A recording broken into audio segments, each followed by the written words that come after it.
subukan mo. Kahit ako lang mag-isa, kaya kong mabuti ng dulo. Di man madali ang lahat, hahapang pa rin ako.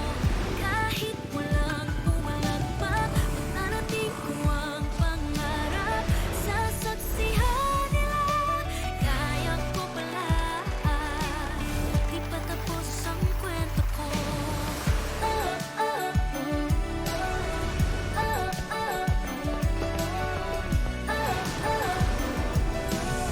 Di pa tapos ang kwento ko. Gusto ko lang sabihin na good luck. Kinakabahan po ako kasi first time ko pong mag-perform ng hindi kasama yung Yumi.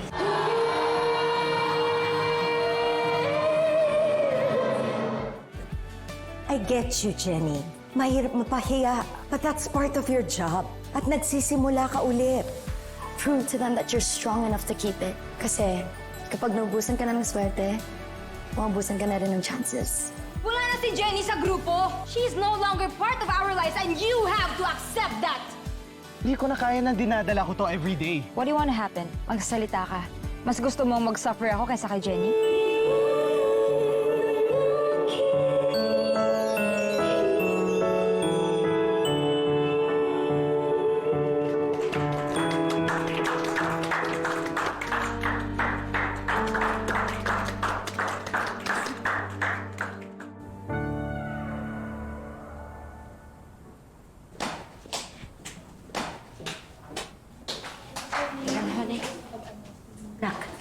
Nak, ayos lang yun. May mga nakinig sa'yo. Yun ang importante. You did great, Jenny. At hindi ka tumigil. Pinagpatuloy mo yung performance mo. You showed all of them na walang pwedeng pumigil sa'yo para maabot mo yung iyong mga pangarap. We're off to a good start. At meron ako mga good news para sa'yo. May tumawag na sa aking mall at tinanggap nila yung offer ko para doon natin gagawin yung first mall show mo as a solo performer. Pero kailangan natin yung pagtrabahuhan na at hindi lang yon. Tumanggap din ako ng invitation kung saan magiging judge ka sa San Pablo sa isang singing contest. And lastly, Hilaga Records called me back. Ready na sila para makipag-meeting sa atin. Naga Records po. Di po ba yun yung recording label din po ng Nixie? Yes, Jenny.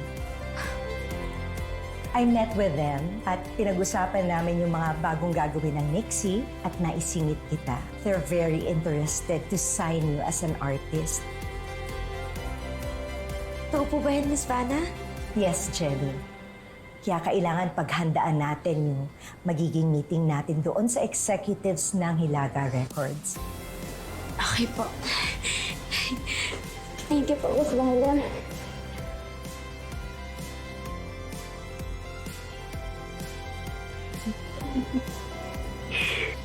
Umalis na nga si Jenny sa Yumi.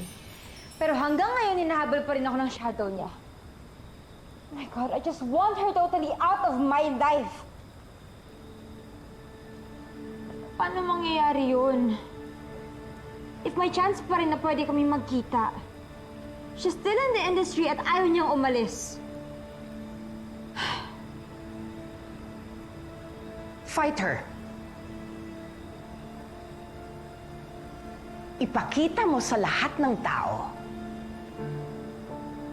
that you are the better Halari. She's not a Halari. Gosh. Megan.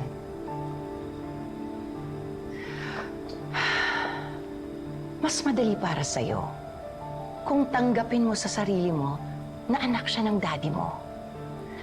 You can't do anything about it, Megan. Ang hindi mo dapat tanggapin ay yung hayaan mong matalo ka niya. Napatanggal mo na siya sa Yumi. Mas madali para sa'yo na ibagsak sa baba, lalo na't nakasalampak na siya sa lupa.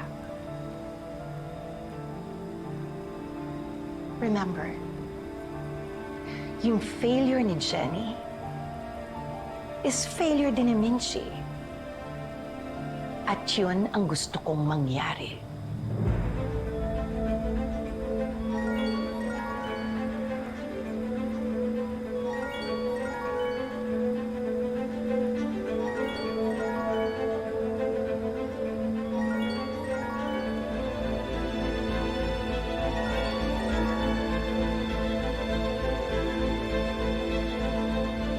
Hello?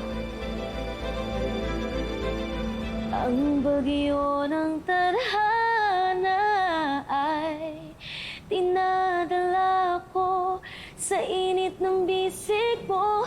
Pati pa sabihin ang hindi mo maamin. Ipauubaya na lang bato sa hangin. Huwag mong ikatakot ang bulong ng damdamin mo. Naririto ako, nakikinig sa'yo.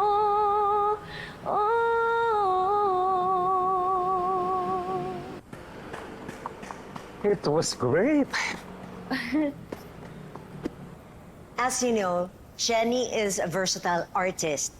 And she's prepared another fast song because she can do all other genres. No, there's no need for that. I've seen and heard enough. So, Mr. Regala, can we both talk about the terms of Jenny's contract then? Vanna, thank you for presenting Jenny to us. She's undeniably talented. A total package with the voice and the charisma. But as a recording company, we also have to consider the market. Sa ngayon, mahihirapan kaming i-promote si Jenny kung hindi pa siya tanggap ng publiko. Please give us the room.